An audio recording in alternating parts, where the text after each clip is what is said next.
Bond valuation.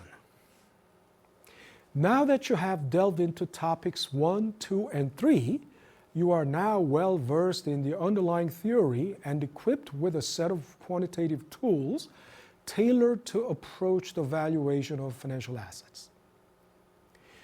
We will start our exploration with the primary category of financial assets, debt instruments, often referred to as bonds.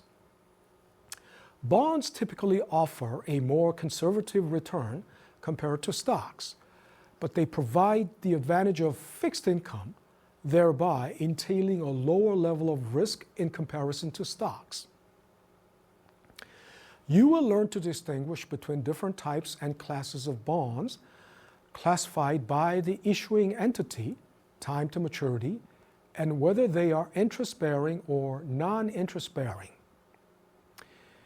You will explore why certain bonds sell for premium or at discount.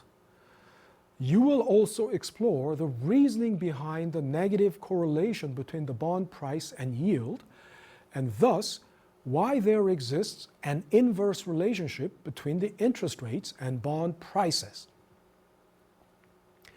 Most of all, you will be able to price bonds rationally for their intrinsic value and apply this inverse relationship to your advantage in your bond portfolio management after successful completion of this module.